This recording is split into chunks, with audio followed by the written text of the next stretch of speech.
Ang atin pong binabasa ay galing sa Genesis 30 and 2 to 9. Ang bagong magandang balita, Biblia. Mayaman na noon si Abraham, marami na siyang mga tupa, kambing at baka. Mula sa Negev, unti-unti siyang naglakbay pabalik sa dati niyang pinagkakampuhan sa pagitan ng Bethel at Ai. Si Lot na nakasakasama ni Abraham ay marami na rin mga tupa, kambing at baka. Mayroon na rin siyang sariling pamilya at mga tauhan. Hindi na sapat ang pastulan para sa mga kawan ni na Abraham at Lot.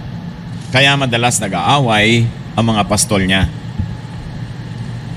Kinausap ni Abraham si Lot, hindi tayo dapat mag-away at ang mga tauhan natin sapagkat magkakamag-anak tayo. Mabuti pa yung maghiwalay tayo. Mamili ka. Kung gusto mo sa kaliwa, sa kanan ako, at kung gusto mo sa kanan, sa kaliwa ako. Naghiwalay ang magkamag-anak. Dahil nagkakaroon sila ng kompetensya sa pagkukuhanan ng inumin at pagkain ng kanilang mga hayop, nag-aaway ang kanilang mga tau-tauhan, naghiwalay sila ng landas. Mahirap manatiling magkasama, pero mahirap din naman magkalayo.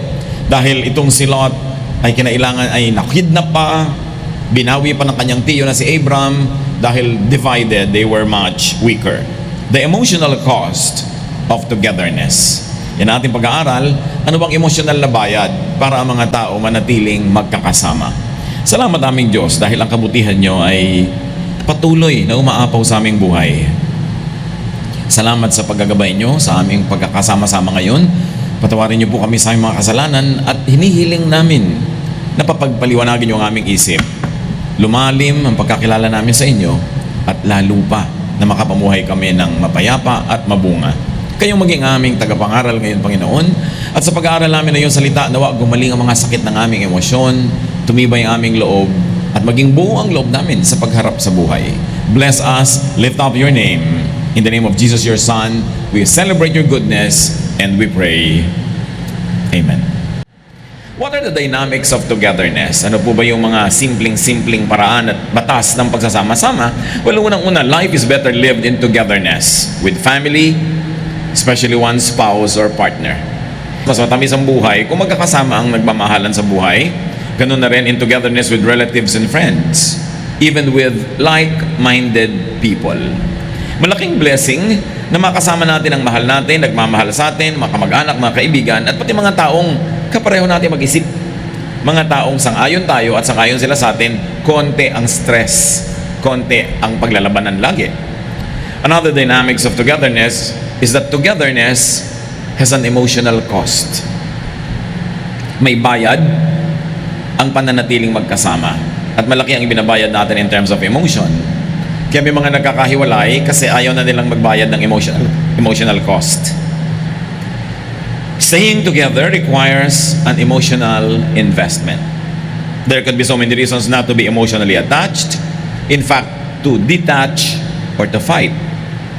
Hindi tayo nauubusan ng naiimbentong dahilan para mag-away-away, magkalayo-layo, magsikmatan, at maghiwalay ng landas. People are separated by emotional differences. Habang emotionally nagkakasundo ang dalawang tao, napakahirap nilang paghiwalayin. Kaya napakalaking commitment dapat na mag-asawa, lalo na ng mag-asawa, na magkaroon lagi ng emotional compatibility. Pag magkaiba na ang nararamdaman, lalo't pag nagkakainisan at dumadalas, kumukupas ang pagmamahalan, na i-emphasize ang galit hanggang umuwi sa paghihiwalay. People together could invent a lot of disagreements. Marami mga pagkakaiba-iba.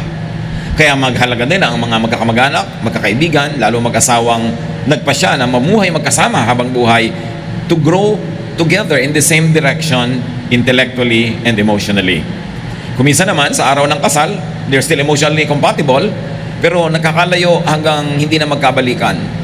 At lalong humihirap ang kalagayan pagka ang isa sa kanila o pareho sila ay nagkaroon ng ibang compatible person. Pag nahulog ang loob, nakaisang loob ang ibang tao, nagkakaroon ng third party kuminsan ang relationship. People are separated by emotional wounds. Mga nasaktan, sumama ang loob, nagtampo, naghinanakit, nagalit, namuhi. Lahat yan pwede mangyari. Nagkakaroon ng selosan, kuminsan na inggitan. Yung mga sugat na yon nagiging mga bakod na naghihiwalay sa mga taong dapat sana ay napag-iisa. James 3:16, whenever people are jealous or selfish, they cause trouble and do all sorts of cruel things. Pagka nasaktan, nakasakit, nagselos, naiiba ang ugali, nakakapagsalita ng hindi maganda, pagka naiinggit, nakakapagpawala ng mga masasakit na salita, at pagka binili ka ng masakit na salita din, hindi na matatapos ang giyera.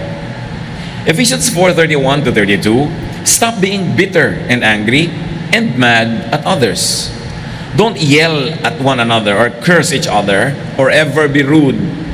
Instead, be kind and merciful and forgive others, just as God forgave you because of Christ. Isang napakalinaw na payo at reseta para manatiling maganda ang samahan. Huwag daw magkimkim ng mga sama ng loob, mga galit sa isa't isa, at lalong-lalo na huwag magtaas ng boses, huwag sumigaw, huwag magmura, dahil ito ay nagpapalayo ng loob ng mga dapat sana ay malapit sa atin. Huwag maging magaspang ang ugali. Sa halip, baligtarin ito, maging mabait, maging mabuti, mahabagin, mapagpatawad. At pag nangyari yon, mahirap buwagin ang pagsasamahan ng mag-asawa, magulang at anak, magkapatid, magkaibigan, maging magkakasama sa trabaho. People are separated by emotional protectionism. Yung mga ayaw masaktan, pinoprotekta ang sarili nila, lumalayo na lang. O yung ayaw na patuloy na masaktan pa, nagiging very defensive, nagsasara ng puso, nagsasara ng isip, para hindi na lang siya maabot.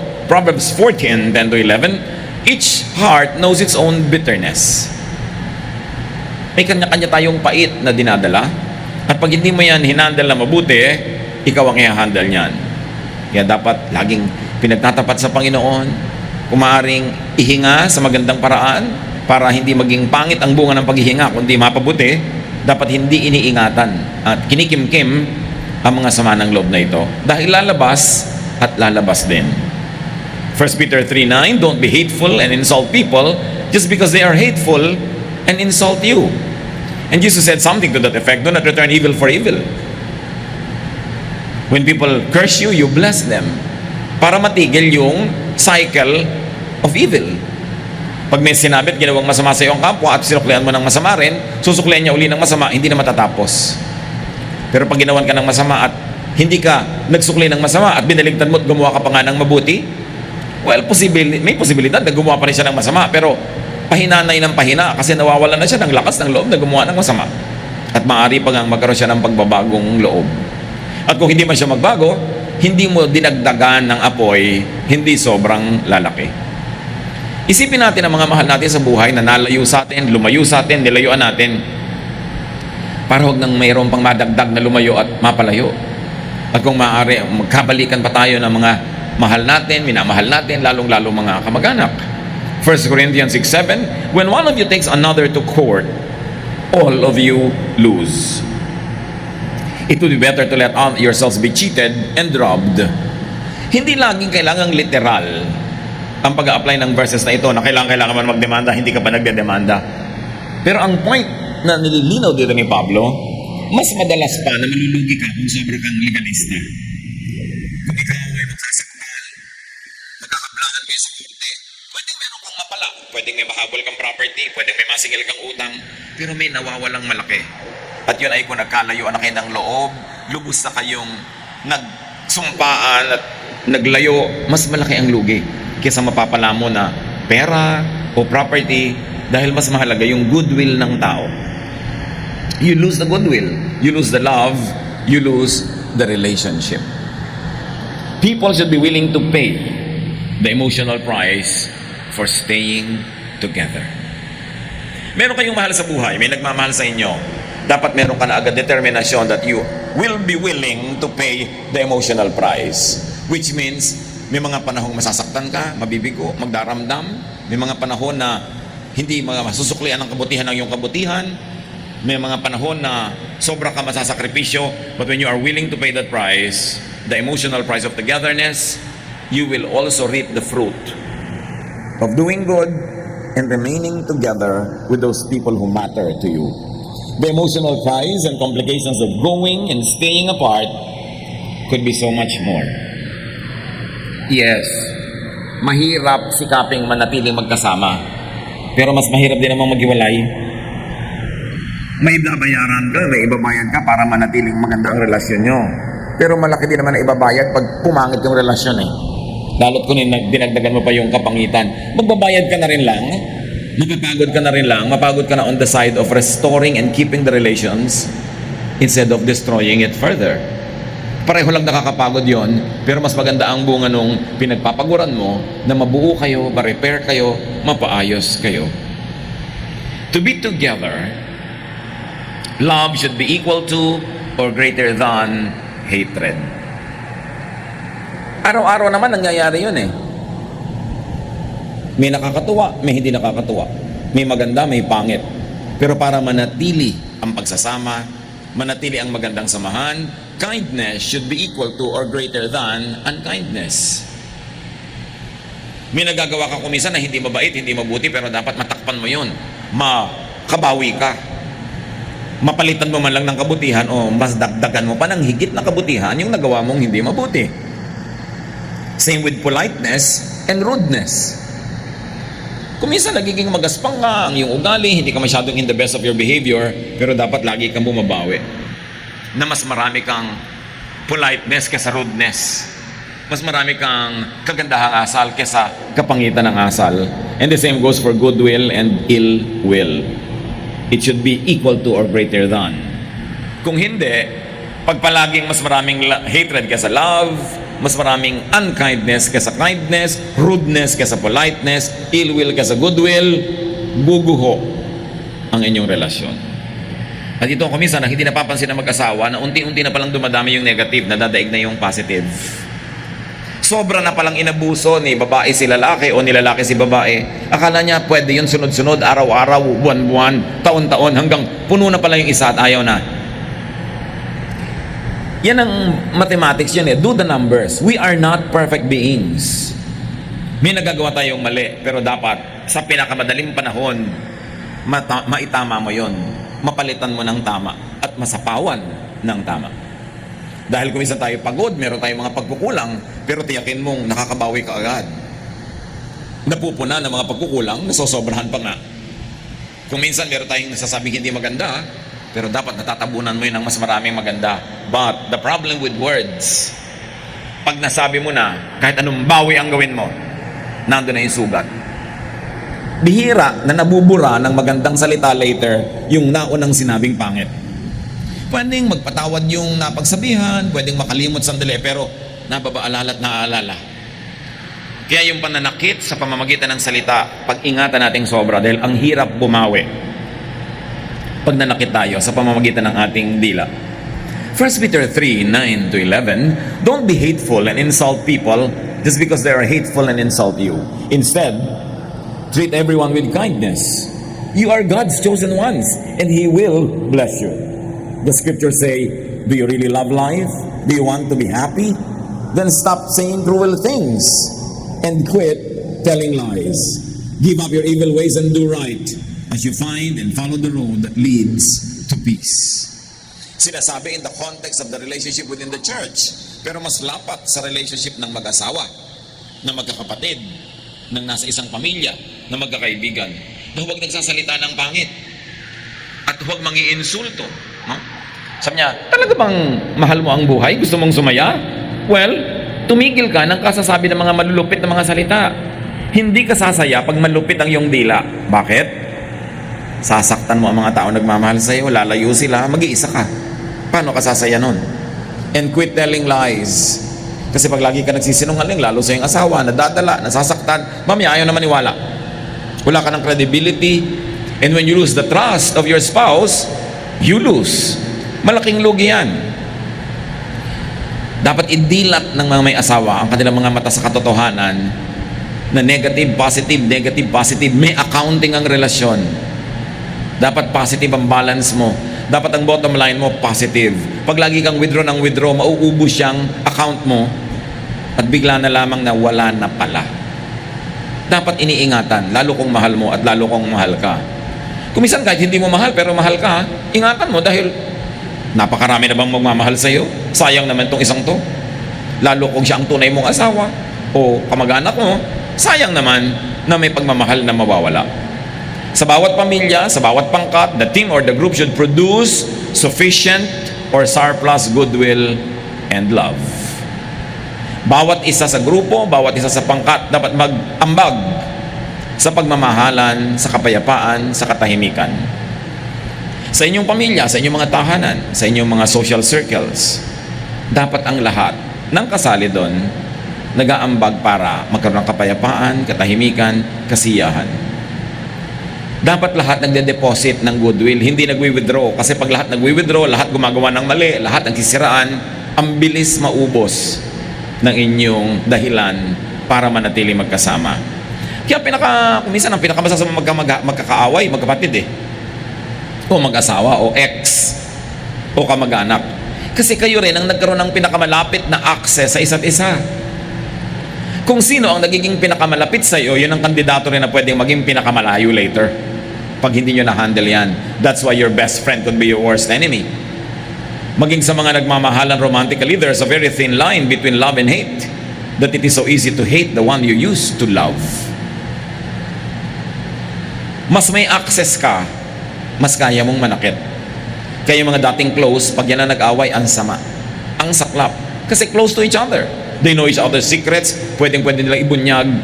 Alam nila ang mga weakness ng isa't isa, pwede nilang pagsamantalahan yon. Pero bakit mo sasaktan yung close sa'yo? Bakit yung naging close na sa'yo, ilalayo mo pa o papalayuin mo pa? Sayang. Meron kang naging asawa na mga 5, 10, 15 taon, bakit papawalan mo pa yan para magsimula ka na naman ng iba? Maibabalik mo ba ang panahon? Meron ka ng kaibigan, ang takal-takal yung magkaibigan, magsasalita kayo ng pangit, magsisiraan kayo, magkakagalit kayo, hindi na kayo ngayon magkaibigan, magkaaway pa, sayang ang panahon. Biruin mo yung emotional investment mo sa kanya, kung 10 years, hindi lang yun, siguradong may financial investment ka, may time investment ka, tapos dahil lang nainis ka o nainis siya, hindi kayo gumawa ng paraan na magkabati muli, sayang. Mabuti sana kung mabubuhay ka sa mundo forever, pero dumadaan ng oras. Maaaring yung iba malapit na palang bawian ang buhay, hindi na pwedeng i-replay ang buhay, sayang yung naipundar na mga relasyon kung sasayangin. Colossians 3:13-16, put up with each other and forgive anyone who does you wrong, just as Christ has forgiven you. Love is more important than anything else. It is what ties everything completely together. Each one of you is part of the body of Christ, and you were chosen to live together in peace. So let the peace that comes from Christ control your thoughts. Makapangyarihan at magandang payo. So yan, magpasensyahan kayo. Magpatawaran kayo. Tulad ng pagpapasensya at pagpapatawad sa inyo ni Jesus. Ang pag-iibigan ay mas mahalaga kahit sa ano paman. Mas mahalaga ito kaysa sa pride. Mas mahalaga ito kaysa manalo ka sa pagtatalo. Mas mahalaga may pagmamahal. Yan, sabi ganoon, ang nagbubuklod sa lahat-lahat. Pag may pag-ibig, huwag na huwag pababayaan na yan ay mawala o maubos. Sabi, be grateful. Let the message about Christ completely fill your lives. Will you use all your wisdom to teach and instruct each other? With thankful hearts, sing psalms and hymns and spiritual songs to God. So fill your life with godly songs. Hindi lang kanta yun, kahit expressions, kahit body language, laging ina-express mo is what is beautiful, what is godly, what is uplifting, para masarap kang kasama at para maitaboy ang mga negative powers in the air. Dapat positive, cheerful, happy. If you will maintain a good relationship, dapat yung general climate in being with you is positive, cheerful, and happy. Hindi negative, sad, and miserable. Pag lagi kang miserable and sad, mauubos yung goodwill ng tao pagkasama ka, mauubos yung lakas niya hanggang mamaya iiwasan ka na niyang makasama. Kaya ang matatalinong tao, hindi kayo lagi nagpapalungkot, nagbibigay ng problema sa kapwa. Hindi ito yung darating siya sa inyo, meron kayong daing, meron kayong problema, meron kayong negative na kwento, meron kayong nakakasira ng loob, meron kayong chismis, mamaya iiwasan na kayo. Hindi ka panapanabik na puntahan yung tao na pagdating mo, may reklamo lagi.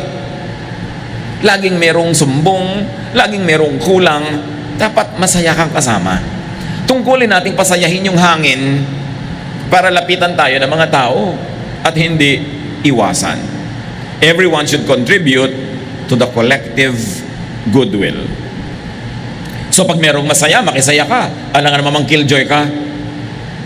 Merong malungkot, makiramay ka, magko-contribute ka para ka nais-nais, kaibig-ibig, kapanapanabik na ikaw ay kasama sa buhay. Naitatanong ba natin sa sarili yon yung masarap ba akong kasama? Madalas nagtatanong tayo, pantay ba ang kilay ko? Diba? Maganda ba ang gupit ko? Pero naitatanong ba natin, masarap ba akong kasama? Lalo sa mag-asawa, maitanong nyo naman, masarap ba akong kasama? Paano pa natin mas mapapasarap? Pag sinabi ng asawa mong, itahi natin ang bibig mo para huwag ka na makapagsalita, para sumarap, ibig sabihin, over-talkative ka na nun. Diba? Dapat nagtatanong tayo, let's not presume na masarap tayong kasama. And there's a basic law in life, anything pleasurable you want to repeat experiencing, anything unpleasant you avoid repeating. So pagkasama ka ba, pleasant or unpleasant? Because if you are pleasant to be with, people will like to be with you again and again and again. But if you are unpleasant to be with, people will avoid repeating the negative experience. Iiwasan ka. Kung asawa ka, kapatid ka, nanay ka, biyanan ka, ang daming unpleasant, konting-konti lang yung pleasant, mabubura ka sa social registry. Unti-unti mong mahahalata na nagkakaroon ng mga okasyong hindi mo nalalaman, hindi ka naiimbita. May mga lakaran na puwera ka. O nasa isang bahay lang kayo pero walang kumakausap sa'yo kasi hindi pleasant. Kung lagi kang may pintas, lagi kang may reklamo, lagi kang ang tali-talino, lagi kang has something wise to say, wala namang may gusto sa sobrang matalinong kasama kakapagod. Kaya dapat iniiwasan din natin yung mapurga yung mga tao sa ating wisdom na hindi naman nila hinihingi. Be nice to be with. At iba-ibang tao, iba yung concept nila ng nice, so mag-a-adjust ka rin. Mahalaga. Dahil, sabi ng Diyos, it is not good for a man to be alone. Siya na ang may sabi nun. No matter what self-denial some of us might want to do na, ay, ako okay lang alone, ako okay lang alone. Ang totoo, alam mo, hindi okay yun. Nag-okay-okayan ka lang dahil alone ka, wala kang choice. But it's always nicer when people are around, especially if there is a positive air when you are together. Kaya sa Romans 16:17, my friends, I beg you to watch out for anyone who causes trouble and divides the church by refusing to do all you were taught. Stay away from them and apply that to your family. Apply that to your social circle. Watch out those that divide. Pagsabihan sila, ituwid sila, and at the very least, huwag magpadala sa kanila. Sa pamilya, kung minsan hindi natin napapansin, ang daming division. Si anak number 1, kampi kay nanay. Si anak number 2, kampi kay tatay. Dapat walang ganun. Kaya ka nga may pamilya, so you belong. Pero you feel pa rin, you don't belong. Because somebody does not make you feel like you belong dahil gumagawa sila ng sarili nilang exclusive banana republic at puwera ka. That is cruel. At kung ipinupuwera ka naman, mag-isip-isip ka, bakit kaya? Ba't ayaw sa'yo? Hindi lagi namang silang may kasalanan, baka naman talagang napakahirap mong kasama. Kaya hindi ka nalang tuloy sinasama. May mga tatay, iniiwasang isama na mag-iina sa mga shopping kasi laging gustong umuwi. Hindi pa nag-i-enjoy yung mga kasama, uwi na tayo. Gusto pa nilang magbuting-ting ng mga kung ano-anong mga tindang hindi naman nila binibili. Tiyakin nyo masarap kayong kasama, lalo kayo asawa nyo, gusto niya mag-shopping. Kumimbento kayo ng mga gagawa, o sige, mag-shopping ka dyan, magkakape ako dito, magkita tayo mamaya after 1 hour. Pero huwag siya madaliin. Kailangan masarap kang kasama para gustuhin kasama ka. Napakahalaga nun. So, the team or the group should help save love and goodwill. Lagi naman tayong pumipili Magwi-withdraw ba ako ngayon from the goodwill of the group or magde-deposit? Magdadagdag ba ako ng saya o magbabawas? Pag conscious tayo nun, madalas we will make the right choice. May okasyon, bigla kang uminit ang ulo, nagalit ka sa isang bagay lang. Really? Gusto mong mag-withdraw ng goodwill sa magandang okasyon na to? Ngayon pa, sa oras na ito, dito ka pa mag-aarte, magdadrama, magagalit. Kung kailan may pagtitipon, kung kailan masaya, hindi mo pwede maghintay yan. Talagang gusto mo mag-withdraw? Sayang naman.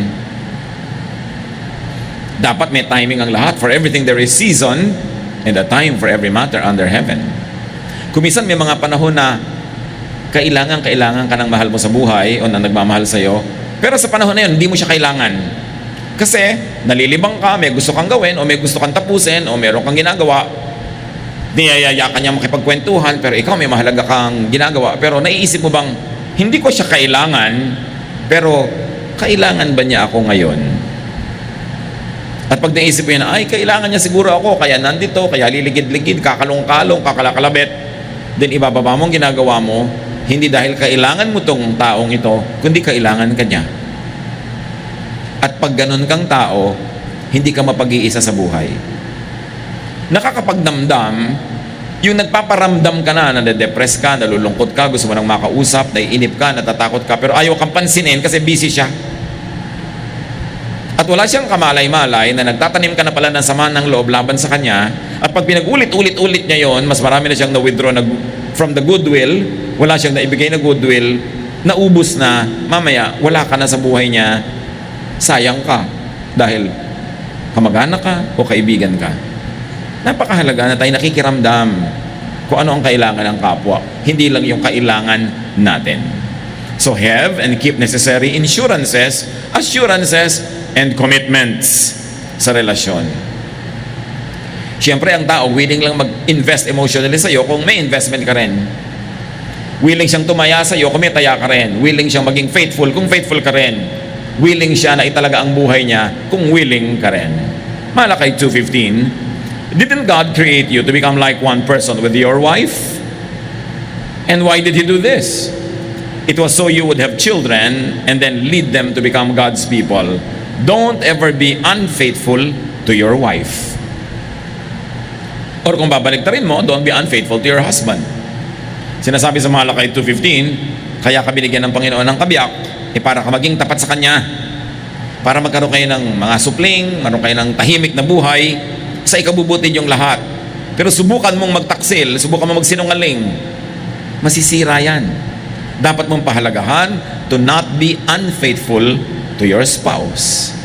Isang pananagot ang napakahalaga. Yan ang number one family destroyer, yung unfaithfulness.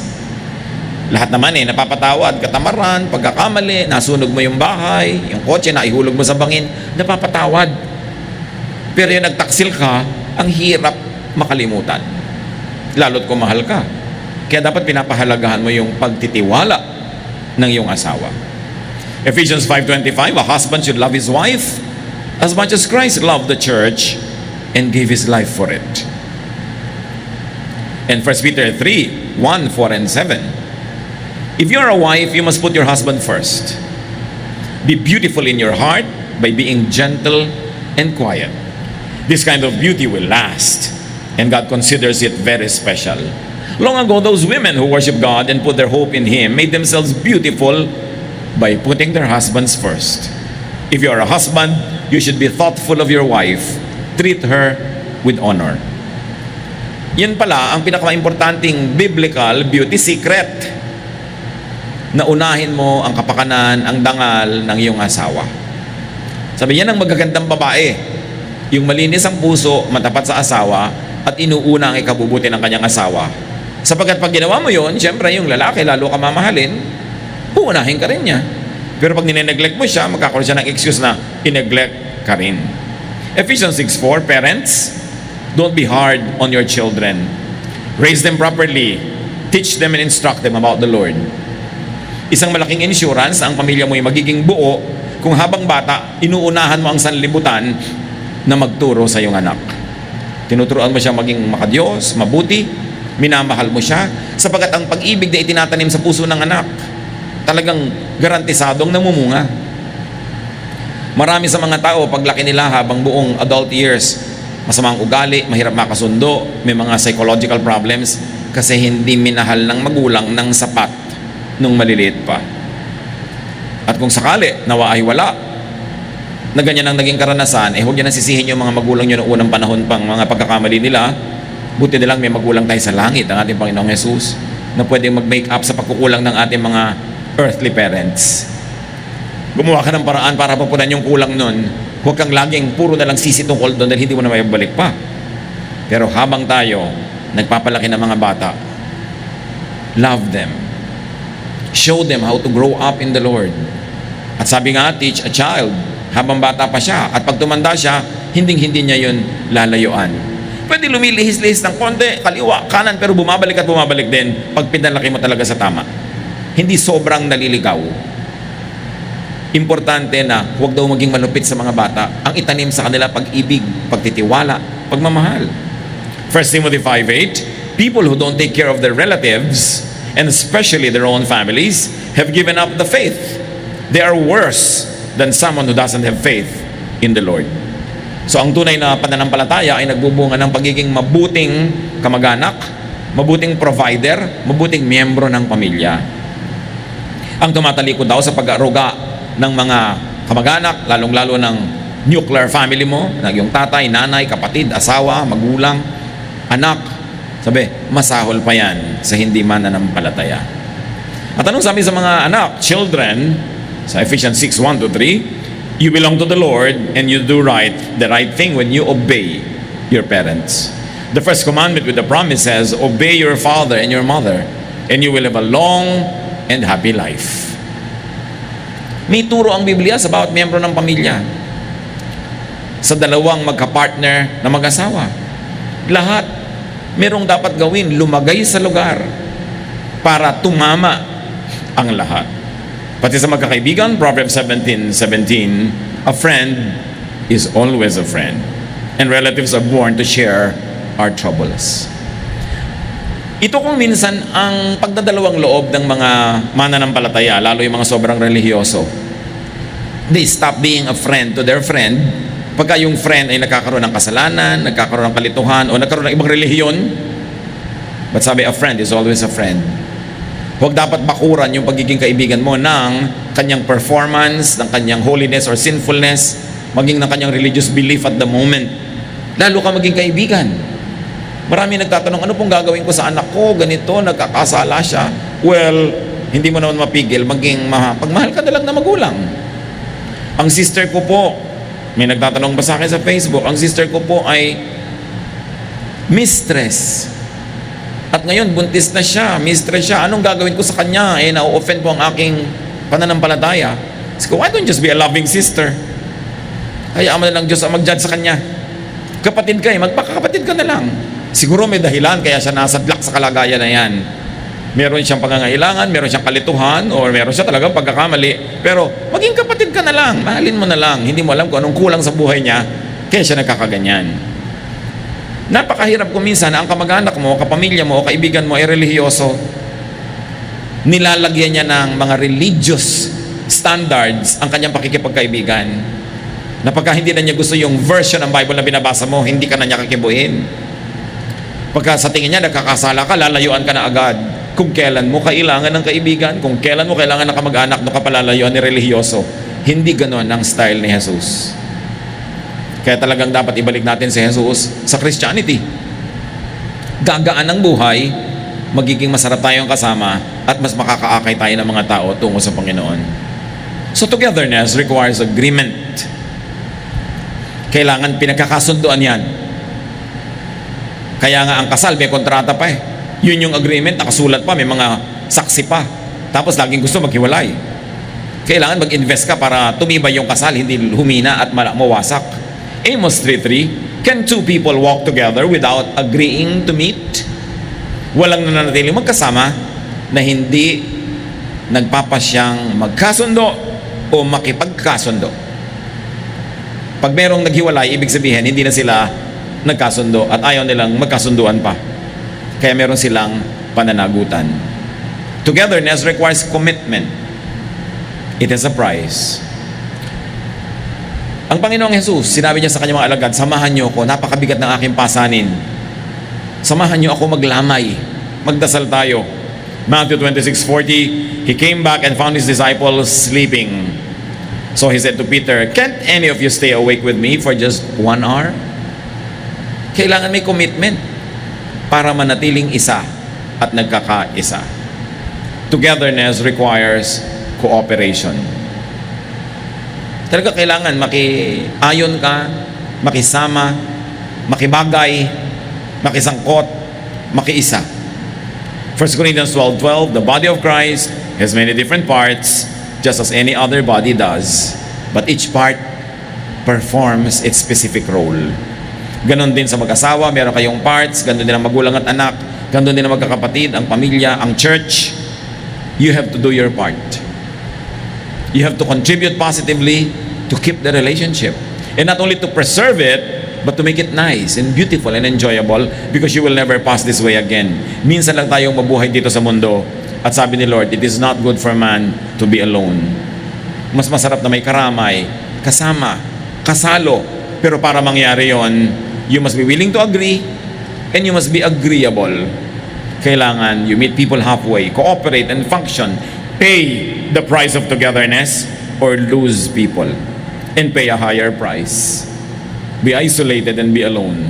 Remember, the Lord said, it is not good for a man or a woman to be alone. We must pay the price. Count the cost. Mas mahal ang bayad pag nawala yung mga taong mahal natin o nagmamahal sa atin. So pay willingly, sacrifice willingly, it is worth it. Just like Jesus paid the price to keep the relationship with humans, with us. And it is worth it. Dear Lord, ipakita niyo po sa amin ang kalagayan namin. Ipaliwanag niyo po kung ano ang namamagitan sa amin at mga taong bahagi ng aming buhay. Turo mo sa amin na magpatawad, to make up for people kung sila ang may kulang, o kami man po, Panginoon, puna ng mga kakulangan namin. Patalinuhin niyo kami para lagi naming malinawan na mas marami dapat kaming positive contribution kaysa negative withdrawals sa aming mga relasyon. Kung ngayon ay nalalayo kami sa mga taong dapat ay mahalaga, turuan niyo kami kung paano malapit. Kung kami ang may kasalanan o sila, bigyan niyo kaming karunungan so that we will become agents of peace instead of trouble, so that we will become blessings instead of curses. At naman, Panginoon, ang dalangin namin, lalo sa mga mag-asawa, mga magulang at anak, mga pamilya na nakakalayo, pagbuklarin mo silang muli, papaliwanagin ang pag-iisip, bigyan ng karunungan na gawin ang tama. At sa mga hindi naman ito ang problema, patuloy niyong gawin kaming conscious, Lord, to stay responsible so that our relationship with people who matter will never be destroyed by irresponsibility. Pagbulay-bulayan natin ito, mga kapatid, at pagpalain tayo ng Panginoon with beautiful, powerful, and lasting relationships.